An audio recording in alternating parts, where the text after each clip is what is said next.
जानकारी न्यूज में आप सभी का स्वागत है। गाजा फलस्तीन के अंदर इजराइल के जरिए लोगों के ऊपर जुल्म करने वाले अमेरिका के ऊपर एक बार फिर अल्लाह का अजाब नाजिल हो गया है। आप सब लोग देख रहे होंगे कि अमेरिका के अंदर बैक टू बैक ऐसी घटनाएं देखने को मिल रही है जो शायद कभी नहीं देखने को मिली थी, जिसकी शुरुआत कैलिफोर्निया के अंदर आप लोगों ने देखा किस तरीके से कई घरों को खाक करने से शुरू हुई थी और उसके बाद कई जहाजों को किस तरीके से धराशायी होते आप लोगों ने देखा। लेकिन अब खबर आ रही है कि अमेरिका के ऊपर एक बार फिर अल्लाह का अज़ाब नाजिल हुआ है। यहां पर जबरदस्त तरीके से बाढ़ और साथ ही साथ कड़ाके की सर्दी के साथ साथ भारी बारिश की वजह से 9 से ज्यादा लोग अब तक खत्म हो चुके हैं। यह आंकड़ा सरकारी आंकड़ा मैं आपको बता रहा हूं। जिन लोगों का सरकार के पास डेटा नहीं पहुंच पाया है, शायद उनकी तादाद इनसे कहीं ज्यादा है। मैं आगे आप लोगों को इससे जुड़ी कई तस्वीरें, वीडियो फुटेज दिखाने वाला हूं। साथ ही साथ मोदी जी को ट्रंप ने एक और बड़ा झटका दिया है। आप सब जानते होंगे हमारे देश के प्रधानमंत्री नरेंद्र मोदी अमेरिका दौरे पर गए हुए थे। फिलहाल वो वहां से वापस आ चुके हैं, लेकिन उनके हाथ कुछ नहीं लग पाया है दोस्तों। जैसे ही प्रधानमंत्री मोदी अमेरिका से लौटे हैं, अमेरिका की तरफ से बैक टू बैक भारत को कई बड़े झटके दिए जा रहे हैं। 2 और बड़े झटके दिए गए, किस तरीके से आगे इसके बारे में भी चर्चा करेंगे। उससे पहले छोटी सी रिक्वेस्ट, आपको क्या लगता है दोस्तों, क्या जिस तरीके से अमेरिका भारत के खिलाफ कड़ा रुख अपना रहा है, भारत को इसका जवाब देना चाहिए? कमेंट सेक्शन में अपना फीडबैक जरूर दीजिए। वीडियो पसंद आए तो लाइक करिए, शेयर करिए, चैनल पर नए हैं तो सब्सक्राइब जरूर कर लीजिए। अब बात करते हैं दोस्तों कि अमेरिका के ऊपर किस तरीके से अल्लाह का अजाब नाजिल हो रहा है।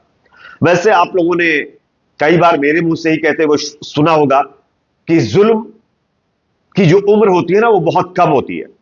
उसकी जो एक तरीके से तादाद होती है, उसका जो समय होता है वो बहुत कम होता है। वो खत्म होने के बाद जुल्म करने वाला इंसान खुद तबाह बर्बाद हो जाता है, और वही हाल अमेरिका का हो रहा है। मैं आपको स्क्रीन के ऊपर खबर दिखा रहा हूं, आप ये खबर देखिए। अमेरिका में कड़ाके की सर्दी के कारण कम से कम 9 लोग अब तक खत्म हो चुके हैं। खत्म हुए लोगों में से 8 लोग केंटकी के रहने वाले थे, जो अमेरिका का एक इलाका है, और इनकी जो ये घटना हुई है, जो ये लोग खत्म हुए, ये भारी बारिश के कारण, नदियों के उफान पर होने और सड़कों पर पानी भर जाने के कारण हुई, ऐसा बताया जा रहा है। केंटकी के गवर्नर एंडी बेशियर ने रविवार को कहा है कि बाढ़ में फंसे सैकड़ों लोगों को बाहर अभी भी निकाला जाना है। बेशियर ने बताया कि कई कैजुअल्टीज कारों के पानी में फंस जाने के कारण हुई हैं, जिनमें एक मां और उसका 7 वर्षीय बच्चा भी शामिल है।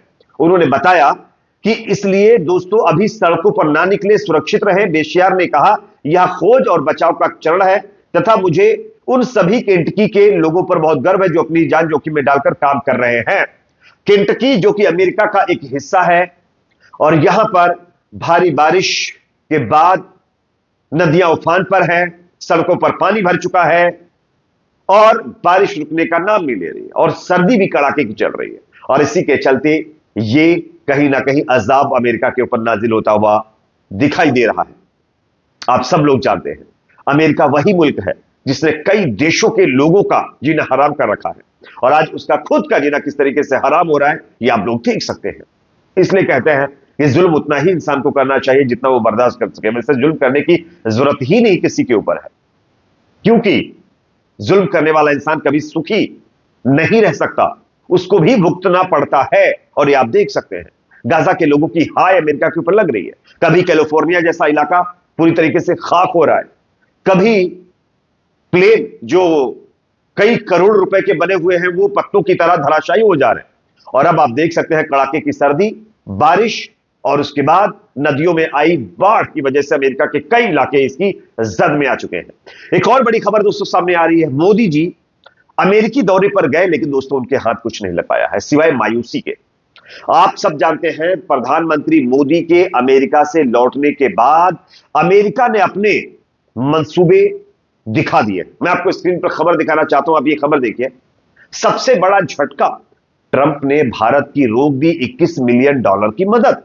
डोनाल्ड ट्रंप का फोकस सरकारी खर्चों में कटौती करने का है, इसलिए उन्होंने नया विभाग बनाया जिसमें एलन मस्क शामिल हुए, और इसी के चलते एलन मस्क ने मिलकर भारत के 182 करोड़ रुपए की जो फंडिंग होती थी भारत को अमेरिका से, वो रोक दी गई है। भारत की ये फंडिंग मोदी से मुलाकात के 2 दिन बाद रोकी गई है, जो कि अपने आप में यह दिखाता है कि मोदी जी का विदेशी डंका पूरी तरीके से ठंडा पड़ चुका है। इवन ये तो चलो फंडिंग की बात छोड़ दीजिए, फंडिंग आती जाती रहती है। सबसे चौंकाने वाली बात आप जानते हैं क्या हुआ है? आप देखिए स्क्रीन पर यह खबर, 116 भारतीयों को लेकर अमृतसर जो दूसरा प्लेन अमेरिका का आया है, उसमें लोगों ने अपनी आप बीती बताई है। दोस्तों, जो बीजेपी मोदी सरकार ये कहती है कि विदेशों में उसका डंका बजता है, उसकी बादशाहत चलती है, उस मोदी जी के राज में देखिए भारत के लोगों के साथ अमेरिका किस तरीके का सलूक कर रहा है। और सबसे हैरत की बात तो यह है कि मोदी जी के मिलने के बावजूद, डोनाल्ड ट्रंप से मुलाकात के बावजूद, अमेरिका अपनी हरकतों से बाज नहीं आ रहा।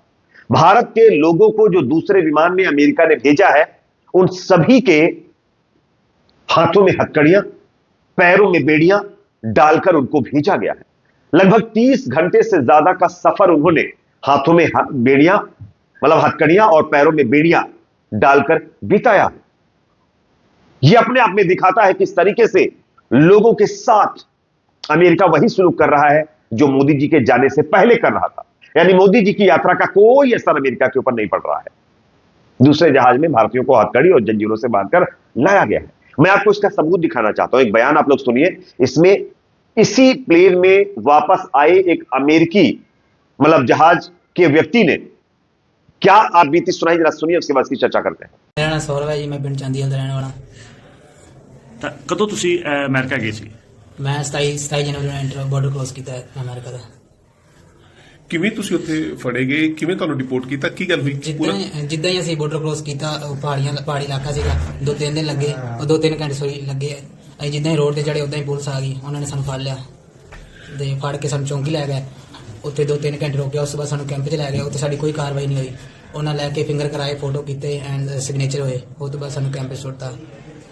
15-18 ਦਿਨ ਸਾਨੂੰ ਉੱਥੇ ਵਿੱਚ ਰੱਖਿਆ ਤੇ ਕੋਈ ਸਾਡੇ ਬਿਆਨ ਨਹੀਂ ਹੋਏ, ਕੋਈ ਕੁਝ ਨਹੀਂ ਹੋਇਆ। ਸਾਨੂੰ ਉਹਨਾਂ ਨੇ ਕੱਲ ਪਰਸੋਂ ਅਸੀਂ ਆਏ, ਪਰਸੋਂ ਉਹਨਾਂ ਨੇ ਕਿਹਾ ਵੀ ਤੁਹਾਨੂੰ ਦੂਜੇ ਕੈਂਪ ਸ਼ਿਫਟ ਕਰਨ ਲੱਗੇ ਆ।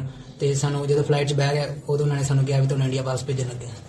ਤਾਂ ਤੁਸੀਂ ਇੱਥੋਂ ਕਿਵੇਂ ਗਏ? ਤੁਹਾਡੇ ਮਾਪਿਓ ਨੇ ਕਿੰਨੇ ਪੈਸੇ ਲਾ ਕੇ ਮਤਲਬ ਭੇਜੇ? ਕੋਈ ਜ਼ਮੀਨ ਜਾਇਦਾਦ ਵਿੱਚ ਸਾਡਾ ਤਕਰੀਬਨ 45-46 ਲੱਖ ਰੁਪਏ ਲੱਗੇ। ਕਿੱਥੋਂ ਲਿਆ ਪੈਸਾ? ਜ਼ਮੀਨ ਵਿੱਚ 2 ਕਿੱਲੇ ਕੋਈ ਰਿਸ਼ਤੇਦਾਰ ਤੋਂ ਫੜ ਕੇ ਵਿਆਹ ਚੱਕਿਆ। तो जैसा कि दोस्तों आप लोगों ने सुना, 45 लाख रुपए लगा करके भारत से अमेरिका उस सपने को पूरा करने के लिए लोग गए थे जो उन्होंने कई सालों से अपनी आंखों में सजा कर रखे हुए थे। और आप लोग देख सकते हैं किस तरीके से वो लोग यहां आकर अपनी आप बीती बता रहे हैं। हाथ पैर बंधे हुए थे। जब हम कैंप में थे और जहाज में बैठने से लेकर के भारत उतारने तक हाथों में हथकड़ियां, पैरों में बेड़ियां लगी हुई थी। यह सलूक हमारे देश के लोगों के साथ अमेरिका लगातार कर रहा है। मोदी जी जाते हैं, बातचीत करते हैं, उनको समझ में ही नहीं आता है कि सवाल किससे किया जा रहा है और जवाब क्या देना है। सिर्फ टेलीप्रॉम्प्टर के जरिए कुछ बोलने की कोशिश की, उसमें भी वो हक पकाने लगे और उसके बाद तुरंत वापस चले आए। भारतीय मीडिया इसमें शोर मचा रहा था और कह रहा था कि मोदी जी का विदेशी डंका पीट रहा है। किस तरीके से, मैं आपको स्क्रीन पर एक स्क्रीनशॉट दिखाता हूं, आप देखिए। ये जी न्यूज लिखता है, अमेरिका में मोदी के भाषण ने हिला डाली पूरी दुनिया, ट्रंप भी जोड़ने लगे हाथ। इस तरीके की मीडिया हमारे देश में मोदी जी के विदेशी दौरे, अमेरिका दौरे की चर्चा कर रही थी। लेकिन अमेरिका किस तरीके का सलूक कर रहा है, यह आपके सामने है। इसलिए कहते हैं, बयानों के जरिए, मीडिया के जरिए आप एडवर्टाइजमेंट करके अपनी फिजा हवा बना सकते हैं, लेकिन जमीन पर जब तक आप काम नहीं करेंगे तब तक आपके साथ और आपके लोगों के साथ यही हाल होता रहेगा। और आजकल वही हो रहा है। आप देख सकते हैं मोदी जी का विदेशी डंका पूरी तरीके से फील हो गया है। खैर, इस पर आप लोगों की राय कमेंट सेक्शन में रखिए। वीडियो पसंद आए तो लाइक करिए, शेयर करिए, चैनल पर नए हैं तो सब्सक्राइब जरूर करें।